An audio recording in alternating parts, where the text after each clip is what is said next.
여러분 안녕하십니까? 12.3 내란의 우두머리임에도 어이없이 풀려나 바깥 세상을 활보했던 윤석열 전 대통령이 결국 124일 만에 다시 구치소로 돌아갔습니다.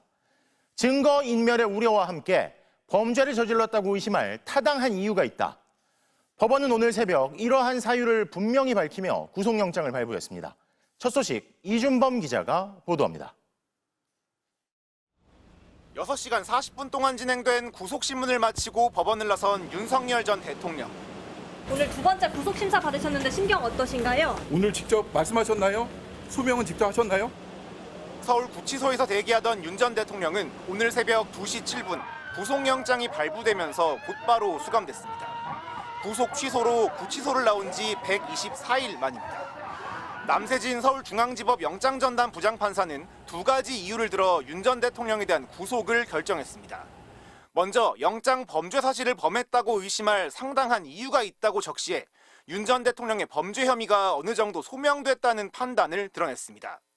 또 증거를 인멸할 염려가 있다고 밝히면서 그동안 윤 전 대통령이 증거 인멸 시도를 해왔다는 특검 측 주장을 받아들였습니다. 제대로 된 국무회의도 없이 비상계엄을 선포해놓고 이를 은폐하려 했으며 수사가 시작되자 거부하며 버티게 들어갔던 윤 전 대통령의 행위들에 문제가 있다고 법원이 또 한 번 판단한 겁니다. 20일에 구속기한을 확보한 내란 특검은 윤 전 대통령에 대한 수사에 더 속도를 내겠다고 밝혔습니다. 전직 대통령 신분이라는 걸 고려하겠다면서도 사회 일반 인식이 허용하는 범위 내라는 전제를 달면서 다른 피의자와 차이가 없을 거라는 걸 분명히 했습니다. 특검은 당장 내일 오후 2시 조사를 받으러 나오라고 통보했습니다. 앞선 구속 당시 윤 전 대통령은 구치소에서 조사를 거부했고 공수처가 3차례 강제 구인을 시도했지만 모두 실패했습니다.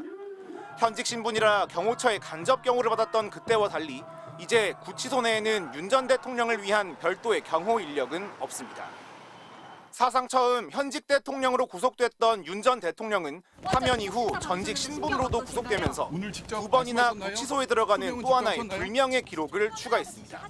MBC 뉴스 이준범. 받으라고 지시하신 거 아니신가요? 자, 그런데 이렇게 구속이 되자마자 윤 전 대통령은 오늘 출석해야 했던 내란 사건 재판에 나타나질 않았습니다. 건강상의 이유를 대며 갑자기 불출석 사유서를 낸 건데요. 그러자 내란 특검은 피고인의 강제 구인과 함께 신속한 재판이 필요하다며 법원 휴정기에도 추가 기일을 지정해달라고 재판부에 요청했습니다. 윤상문 기자가 보도합니다. 다시 구치소에 머물게 된 윤석열 전 대통령이 오늘 자신의 내란 우두머리 혐의 재판에 끝내 나타나지 않았습니다. 형사재판에는 피고인이 출석할 의무가 있지만 건강상의 이유로 못 나오겠다고 통보한 겁니다. 오전 10시 15분에 잡혀있던 재판 시작 직전에 불출석 사유서를 제출한 탓에 변호인들조차 정확한 내용을 모르고 있었습니다.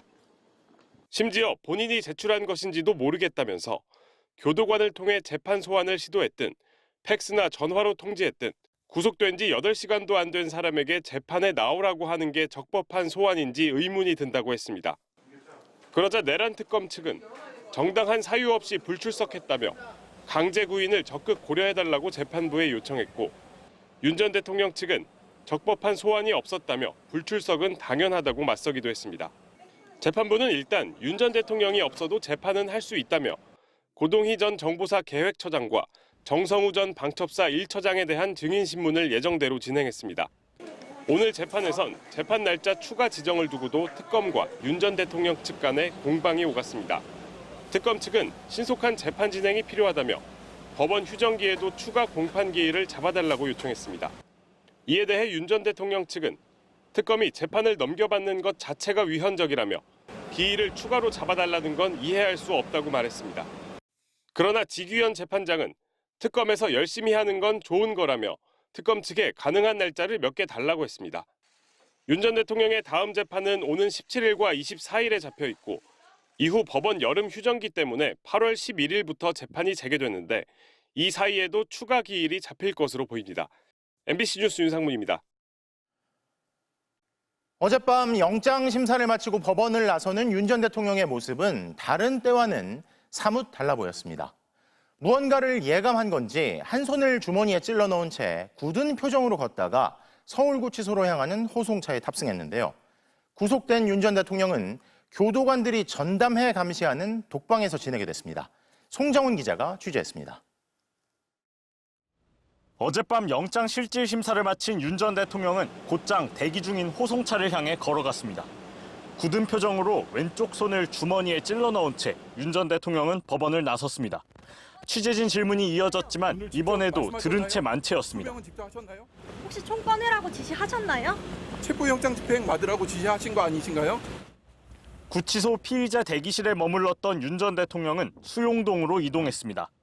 구치소 측은 수용 번호를 발부하고 신체 검사를 한 뒤 수용 기록부 사진, 이른바 머그샷도 촬영한 것으로 전해졌습니다. 윤 전 대통령은 독방에 수감됐는데 독방의 넓이는 10제곱미터가 채 안 됩니다.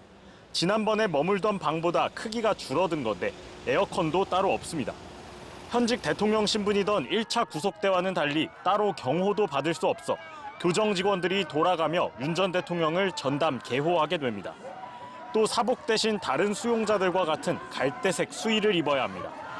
다만 앞으로 재판이나 조사를 받기 위해 법원 또는 특검에 출석할 때는 본인이 원하면 사복을 입을 수 있습니다.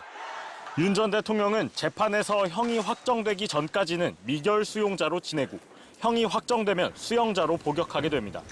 석방 이후 자유의 몸으로 재판과 특검 조사를 받으러 다니면서 단 한 번도 사과의 말 한마디 없었던 윤석열 전 대통령. 석 달 전까지 머물던 서울구치소 독방에서 또다시 수감 생활에 들어갔습니다. MBC 뉴스 송정훈입니다. 어제 최후 진술에서도 윤 전 대통령에게 반성이란 없었습니다. 이번엔 자신이 공경에 빠뜨린 국무위원들까지 원망하며 나는 혼자라고 호소했는데요. 자충수가 됐다고 평가받는 어제 진술 내용을 구승은 기자가 보도합니다. 영장 실질심사 마지막 단계에서 남세진 영장전담 부장판사는 윤석열 전 대통령에게 3가지 질문을 했습니다. 강희구 전 대통령실 부속실장을 회유했는지, 대통령 경호처에 총기를 보여주라고 지시했는지, 김성훈 전 경호차장에게 비화폰 서버 삭제를 지시했는지입니다. 내란 특검은 구속영장을 청구하며 윤 전 대통령 측 변호인인 최명성 변호사가 입회한 뒤 강 전 실장의 진술이 윤 전 대통령에게 유리하게 바뀌었다고 주장한 바 있습니다. 이에 대해 윤 전 대통령은 법률비서관실에서 근무했던 최 변호사에게 돈을 조금 줄 테니 변호사를 구해달라고 했는데 결국 못 구했다며 변호인 구인난을 호소하고 강 전 실장 등 다른 비서관과 행정관들도 변호사를 못 구할 테니 최 변호사가 도와줄 수밖에 없는 것 아니냐고 했습니다. 또 2차 체포영장 집행 이틀 전 경호처에 총기를 보여주라 했다는 지시에 대해선 과거 여경이 국민을 지키다 다쳤다는 보고를 받고 경찰의 총기 지급 문제에 대한 얘기를 나눈 것이라고 부인했습니다. 비화폰 삭제 지시 혐의를 두고는 보안 사고가 발생해 보안 조치 강화를 주문했고 비화폰 권한이 없는 사람들에 대해 규정대로 처리하라고 했을 뿐이라고 주장했습니다. 최후 진술 20분 동안 모든 혐의를 부인한 건데 이는 오히려 자충수가 됐습니다. 구속영장 발부 사유는 영장에 기재된 범죄 사실을 의심할 만한 상당한 이유가 있고 증거인멸 염려가 있다는 것. 즉 사후 개헌 문건 서명 및 폐기 혐의나 체포 저지 지시 혐의 등이 어느 정도 인정이 되는데도 윤 전 대통령이 모든 혐의를 부인하다 보니 오히려 증거인멸 가능성에 대한 우려가 크다고 판단할 수밖에 없었던 겁니다. 그렇지만 윤 전 대통령은 완전히 고립무원 상태다. 국무위원들조차 본인 살 길 찾아 떠난다. 나는 혼자 싸워야 한다며 여전히 자신의 책임을 인정하지 않는 모습이었습니다. MBC 뉴스 구승입니다. 이렇게 손바닥으로 하늘 가리듯 하며 끝까지 혐의를 부인하는 피의자를 구속 수사하기 위해 특검팀은 총력전을 펼쳤습니다. 윤 전 대통령 측 주장이 거짓임을 입증하기 위해 30여 년 전의 기록 영상까지 찾아왔는데요. 구민지 기자가 보도합니다. 윤석열 전 대통령 영장 실질심사에는 박억수 특검보 등 검사만 10명이 투입됐습니다. 6명의 검사가 참석한 박근혜 전 대통령 영장심사 때보다 훨씬 많았습니다. 검사들 외에도 체포 저지 지시 혐의를 수사한 파견 경찰관 박창환 총경의 모습도 보였습니다. 특검은 178쪽에 달하는 프레젠테이션 자료를 준비해 구속 필요성을 강조했습니다. 여기엔 12.3 비상계엄 직전 열린 국무회의 관련 CCTV 화면도 포함됐습니다. 윤 전 대통령이 계엄 선포 전 일부 국무위원을 회의에서 배제해 심의권을 침해했다는 혐의를 뒷받침하기 위한 걸로 보입니다. 1993년 김영삼 정부 당시 국무회의 영상도 재생했습니다. 김 전 대통령도 금융실명제를 발표할 때 사전 국무회의를 제대로 거치지 않았다는 윤 전 대통령 주장을 반박하기 위해서입니다.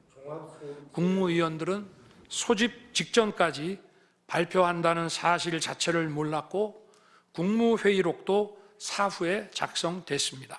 그러나 아무도 이를 두고 국무회의가 없었다고 하지 않았고 하지만 당시 안건은 의안번호와 함께 국무회의에 정식으로 상정됐고 의결도 거쳤다는 점에서 12월 3일 상황과는 다릅니다. 특검은 또 300여 쪽에 달하는 의견서도 재판부에 제출했습니다. 영장 청구서에서 빠진 외환 의혹도 여기에 담았습니다. 계엄 명분을 쌓으려고 북한과의 무력 충돌을 유도했다는 외환 의혹을 수사하기 위해선 윤 전 대통령 구속이 필요하다는 취지였습니다. 윤 전 대통령 측도 167쪽 분량의 PPT와 66쪽 의견서를 제출하며 특검 측 주장을 반박했습니다. 외환 혐의가 구속영장에는 포함되지 않았다는 점이 특검이 졸속 수사를 했다는 걸 보여준다며 내란 사태와 연계된 혐의들로 구속하는 건 같은 범죄로 재구속할 수 없다는 형사소송법에 반한다고 주장했습니다. 윤 전 대통령이 직접 법정에 나와 최후 진술까지 했지만 법원은 이 주장을 받아들이지 않았습니다. 윤 전 대통령 구속 기간은 최장 20일. 하지만 그 안에 특검이 영장에 적시된 혐의들로 재판에 넘기면 윤 전 대통령은 6개월 동안 구속 상태에서 재판을 받게 됩니다. MBC 뉴스 구민지입니다.